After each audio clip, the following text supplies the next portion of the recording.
kuya, yung paakyat, sabi niya, ano, mapagod na nga ako, magbayad pa ng 20. Sabi niya. Ganun talaga yung mindset natin. Kasi syempre, mahirap buhay eh, di ba? 20 pesos is 20 pesos.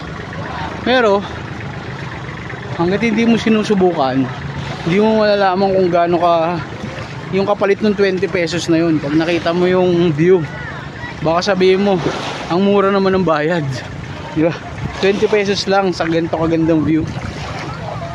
So yun, kailangan mo muna kasi talagang subukan before you judge, no? Kasi isipin na lang natin lagi sa mga registration fee na ganyan, isipin na lang natin lagi na tulong na rin natin sa mga community, tulong na rin natin sa kanila.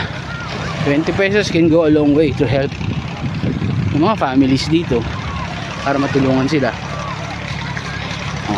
Medyo mahal nga lang pag iisipin natin kasi 20 pesos na yun eh.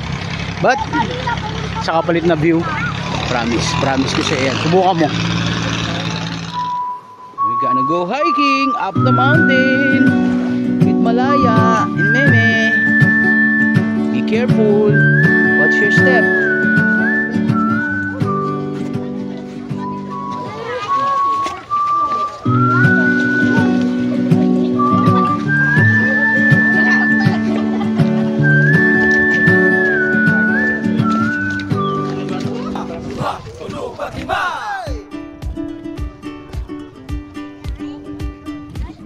Ako na dutikang iyampo, kapito, o kapito.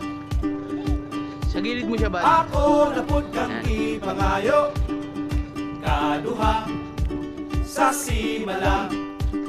Basta kay ay laglikay, smile lang o kamay, nagsarabaya di ko muangan. Di ko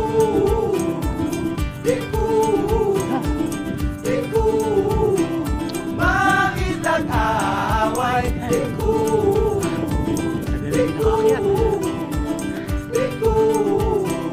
magpasaway. It's okay. Shout out ka. Ay, Shout out to Caloocan. Bagong baryo. oh, yung mga batang Kangkalu. Yeah, batang Kangkalu. Mga tropa kong taga Caloocan dyan, oh. Yeah. Shout out natin. Shout out yung mga tropa dito, oh. Mga batang Kangkalu. Palo niya si Kuya. Pasit si Kuya.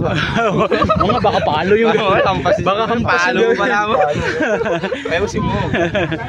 Follow your page, gano'n. Thank you mga boss.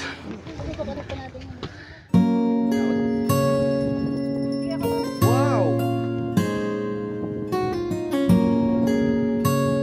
Wait mo tayo here. I'm just gonna go up there.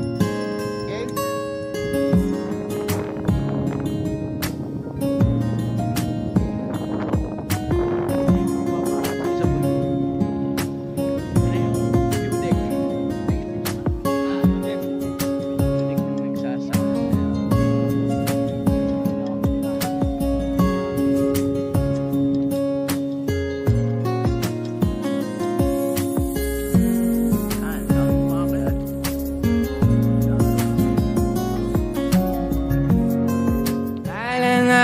Masusulat ko kaya ang kanta na bibili ng bahay sa Santa Rosa.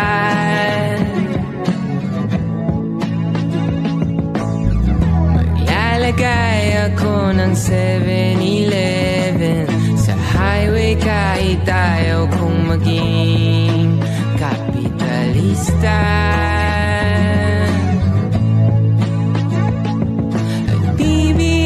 Ako ng kotse kasi sabi mo bawal ang magmotor.